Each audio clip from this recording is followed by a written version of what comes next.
Good morning. It is Jane with Scraptastic Yarns. I have a finished object. I do have a shawl that I am testing for Elizabeth of Moore's Crafts. I didn't bring that in to show you.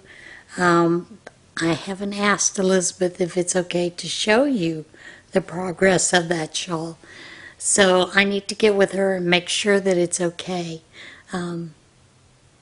It's one of her upcoming patterns she's going to be putting out. So I hope you guys will support Elizabeth in this. She does some great patterns. So yeah, it's always very interesting. Before I begin, today is the season, startup season of Operation Christmas Child. And this is a great way to spread the gospel to other nations, to the children, and it's something that the children in many of the third world countries look forward to each year. And if you've ever seen any of the promotional videos, it's just a great opportunity to not only share what you have, the gifts that you've been given, the things and the blessings that God gives you, but to spread that to others throughout the world. So I thought we would discuss some ways to, and I probably should have done it at the first of the year, some ways that I have done things in the past so that I can fill more boxes with just different ideas, different things.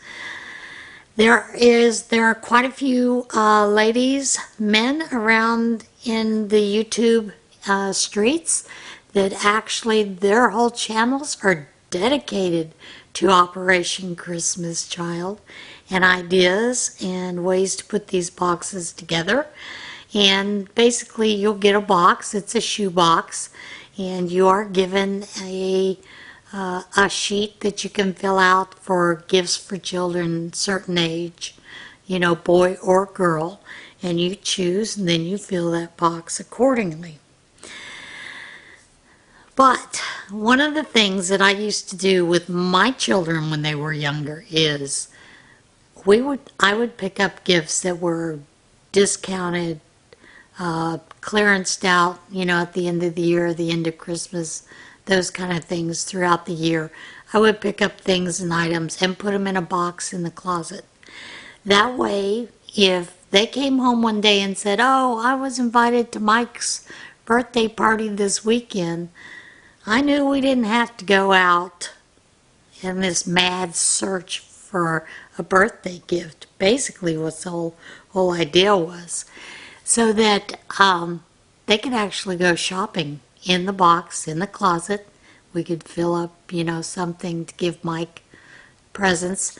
And it was something that was always interesting because the parents normally would come back and say, your gift was probably the most unique gift because it didn't include a lot of today's toys, things that they really, have been begging for, but there were things that they played with more, they had more use for, those kind of things. So one of the things that I've always collected is coloring books, word searches, crossword puzzles. Those things, you can pick them up at the Dollar Tree all the time. Well, I guess it's not Dollar Tree anymore, but you can pick those things up there, for $1.25 now. And just put them away. But those things also are great for when nursing homes do drives for bingo prizes for their patients, their clients, or, to help someone in a nursing home keep that mind sharp. Because as we get older, we all know we get a little more forgetful and start to lose some of our mental facilities. So let's just put it that way. But, you can pick up small gifts and pick up small stuffed toys. You can pick up a lot of school supplies, which is something that a lot of kids really enjoy. Now, the only other thing that I do is normally I will pick a couple of teenage girls to give gift items to in my boxes. And generally what I will include is a purse, because many girls, when they start the age of menstruation, they're not allowed to go to school.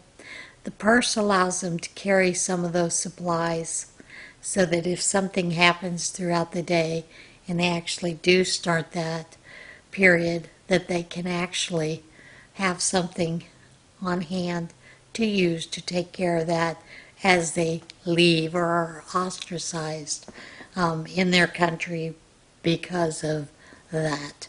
And these are purses. There is a group called SewPowerful.org that I sew for throughout the year, that I sew a lot of my scraps into those things to send out. So that's a great place to get a pattern and some ideas for that. Generally, I will also include a set of reusable pads and a cover for the pad and a little container, to help keep that there so that they can have that to reuse and to wash throughout, the year. There are organizations that just provide those things as well, but that is just something that I do as part of my box supply. You can catch those things throughout the year. Like I said, take advantage of those clearance sales to stock up on a lot of those items. School season has started. A lot of the stores had a lot of school supplies. Now's a great time to catch some of those pencil bags for a quarter, 50 cents, and then you can fill up those with rulers and pencils, pens, markers, colors, those kind of things to also slip into the box. And you'd be surprised how much you can get into that box if you try. One of the things that I've always done is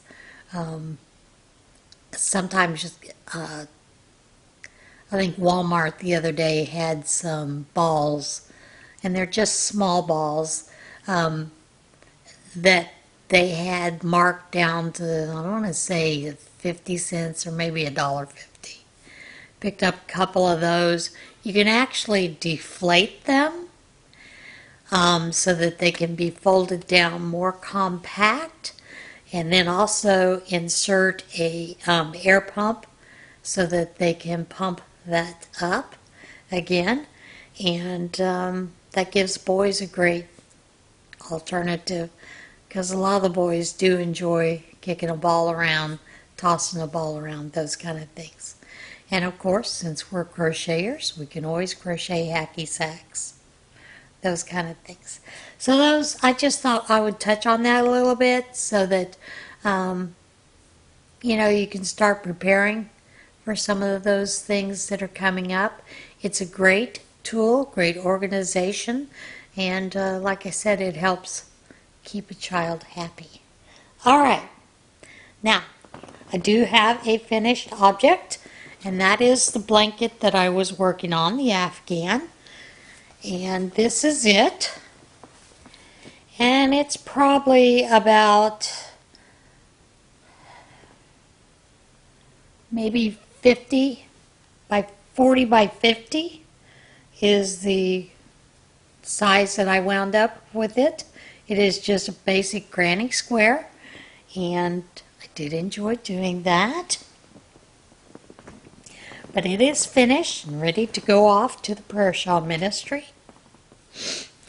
Now my modern granny, I'm still working on it, and this is a pattern by, I want to say, Jean from the Crochet Crowd. She creates a lot of patterns that Mikey does tutorials for, so you'll find that pattern there on the Crochet Crowd.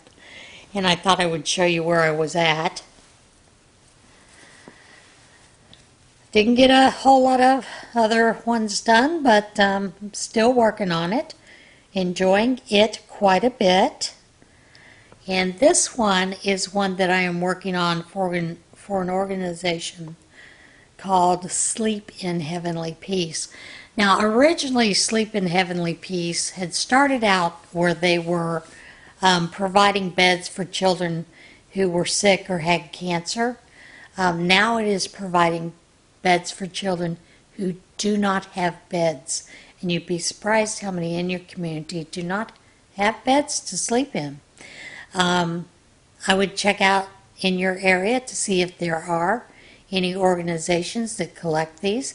A local church here does collect these, and they have volunteers that actually get together and they make the beds for them. And then, some of us also donate sheets, those kind of things, so that they have a full complement of things to put on that bed, so that they have a couple sets of sheets to put on the bed, blanket, and generally this organization, they'll also give out just regular size Afghans, Lapgans to the children as well. But it's a great organization to use up some of those scraps and to make a blanket that is big enough to cover a twin-size bed. I believe they'd ask for them to be 52 by 72, if I remember correctly. But you can check that out on sleepinheavenlypeace.org, I believe, for the sizes that they do request. So that is all that I have so far. Like I said, I've been working on that shawl. I'm also working on my spring garden shawl so that I can have a finished project to show you before I start the tutorial for it.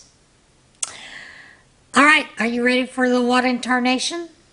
Well, before I get to that, as many of you know, Melissa Kreider was a member of our YouTube Streets community for such a long time.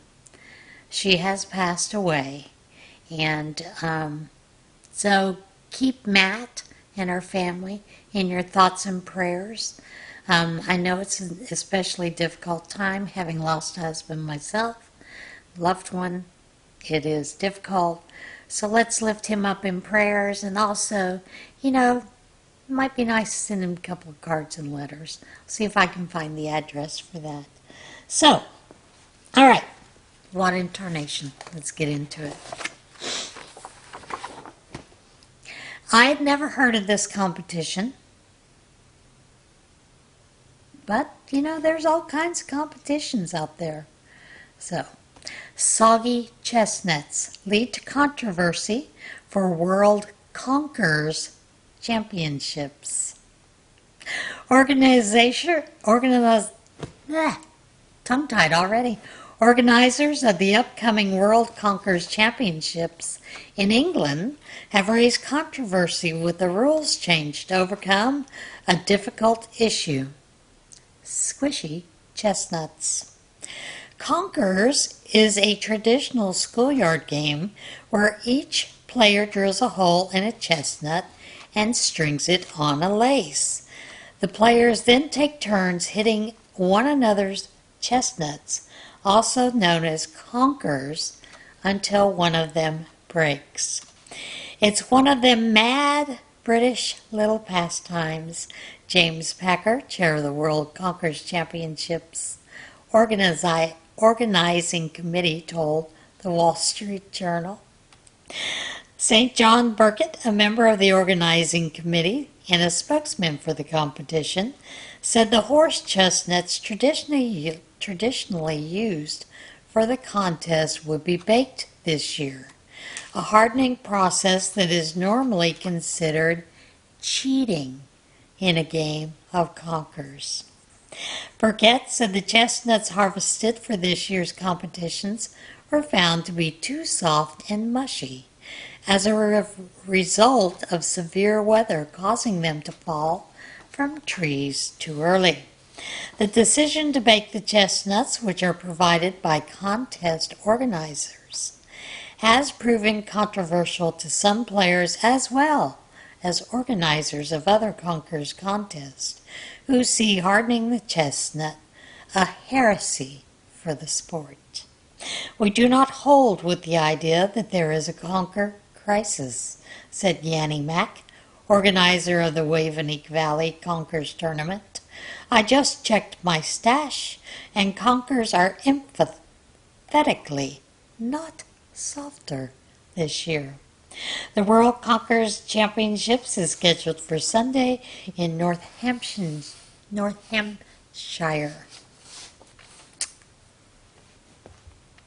Now this one is for my friend Jerry, who loves giraffes.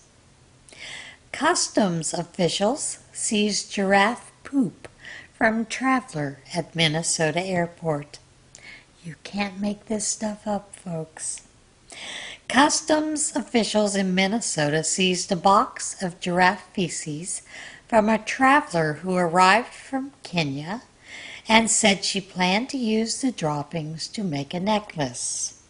U.S. Customs and Border Protection said the Iowa resident was selected for inspection by agriculture specialists upon arriving at Minneapolis-St. Paul International Airport from a trip to Kenya.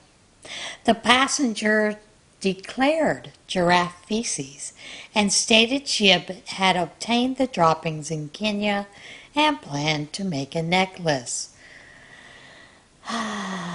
Customs Border Police said in a news release. The passenger also stated in the past she had used moose feces at her home in Iowa. The CPB specialist seized the box and contents were destroyed by a steam sterilization. There is a real danger with bringing fecal matter into the U.S., said LaFonda Sutton-Burke, CPB's Director of Field Operations for the Chicago Field Office. If this person had entered the U.S. and had not declared these items, there is high possibility a person could have contracted a disease from this jewelry and developed serious health issues. CPB said any feces brought to the United States by an overseas traveler require a veterinary services permit. Good to know. Although some of the things that I have seen them make with moose droppings, those kind of things, I think the process takes out the issue of contracting disease, but I might be wrong. World's largest, and I'm going to butcher this, charcuterie board assembled in Florida. A Florida cheese delivery service broke a Guinness World Record by assembling a charcuterie board containing 769 pounds of qualifying ingredients.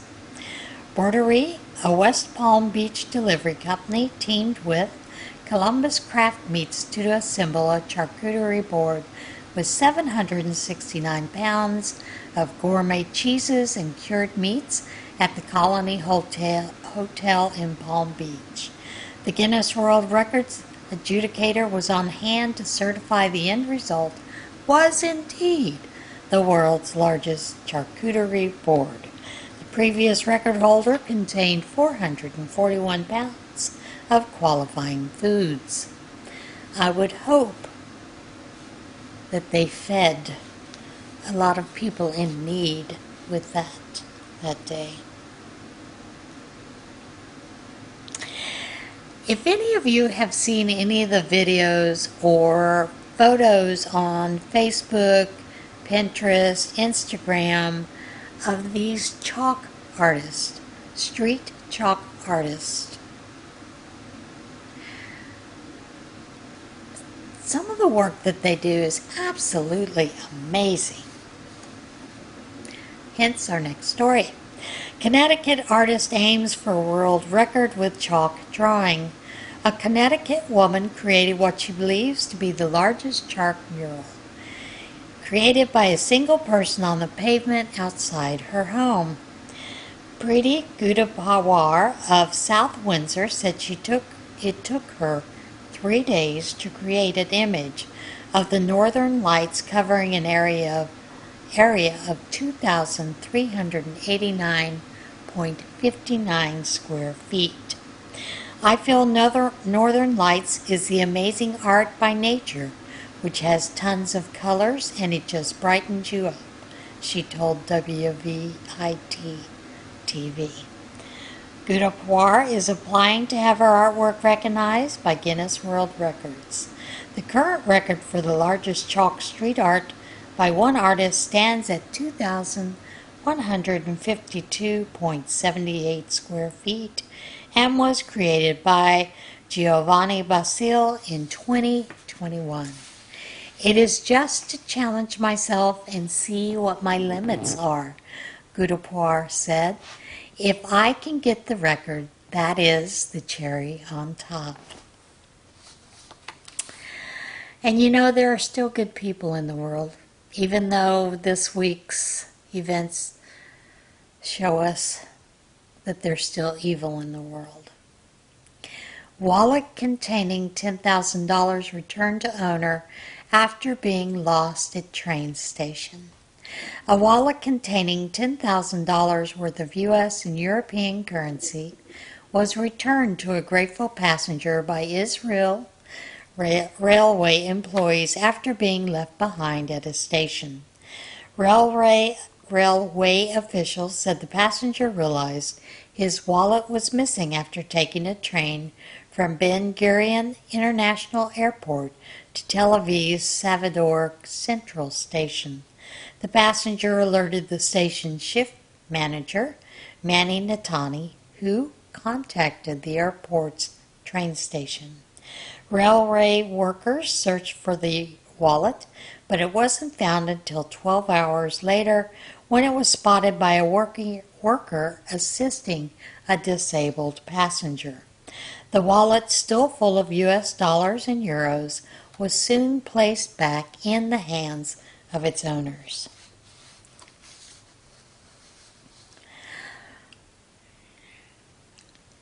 Sometimes you wonder why people collect the animals they do. Residents spot loose wallaby near New York Road. Residents in a New York town are being asked to keep an eye out for a wallaby that escaped from its owner's property. Kelly Thornton, owner of Small Town Shelter in Sherman, said on the shelter's Facebook page that the wallaby escaped from Charlie's Source property in the Mena area. Thornton said the runaway wallaby is one of 3 owned by Source. Multiple local residents reported seeing the wallaby in the Route 430 area this week. Wallabies and other marsupials are legal to keep as exotic pets in New York. We do not suggest trying to grab the wallaby unless you know what you are doing, because they can cause serious damage with those back legs, Thornton wrote. Now, every year, Katmai National Park has a fantastic Fat Bear Week, and this is it. There are 2 contenders that are left to be voted for in this, and you have until 5 p.m. today to get your vote in for which bear you think should win. The voting opened up Monday 9 a.m.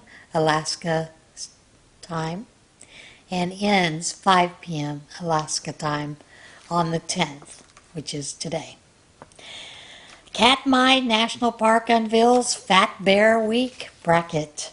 Alaska's Katmai National Park revealed the 12 big-bellied bears that are vying for the top spot in this year's Fat Bear Week bracket. The park annually allows online voters to choose which of the 12 portly predators packing on the pounds for hibernation is the public's favorite. The favorites in this year's bracket include 747-pound, a 2-time Fat Bear Week winner, who park officials said is typically very fat by the end of the annual event. Another favorite is Otis, who has won Fat Bear Week 3 times and is beloved by fans for his blocky muzzle and a floppy right ear, park officials wrote. Otis will have to work hard this year as his advanced years have taken a toll on the health of his teeth. Online voting opens Wednesday and runs through October the 10th. Voters will choose between 2 bears each day, with their winner moving on to the next round in the bracket, and we are down to the last 2 bears. So get out there and do your voting. And next week, I'll reveal the winner. All right. So today we are in the devotional still Amazing Grace. And this is something that I got at Ollie's one year. And next week we'll be moving to a new devotional. Should be interesting. Power of seeking. Even there you can look for the Lord your God, and you will find him if you look for him with your whole being. This is Deuteronomy 4, verse 29, NCV version, and I can't remember what the C stands for. Do you have days when you feel empty, weary, and uninspired?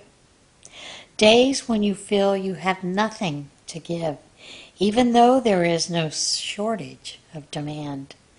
You don't know how to fill back up. You only know that you need to. The Lord says that if you look for him with your whole being, you will find him. God will not withhold himself from his child who asks. Even here, in this place of emptiness, you can be filled. You just have to seek. Write a prayer asking God to meet with you in the deepest place of your heart. And that is it for today's weekly podcast. Now, I thought I'm always telling you on the daily reading channel about getting in touch with God and turning that radio on. So I thought I would include a little clip of that song here at the very end. This song, twice a month at our local senior center, we have a group called the Twisted Racketeers. And they are a group of people who come together and play different instruments and then have sing-alongs in different places. They do this for free. And this week we were honoring one of our members who passed away last week. So we were singing a lot of his favorite songs. This was one of them, as well as the Little Brown Church in the Vale. So we sang a lot of those songs in honor of our friend Ken, who passed away. But I thought I would include that song because I'm always telling you to get in touch with God and turn your radio on. So I hope you enjoy it. All right, guys, friends, I will see you next week. And as always, be kind to one another, love one another. Get out there and see this big, beautiful world we live in. I'll see you again soon. Bye.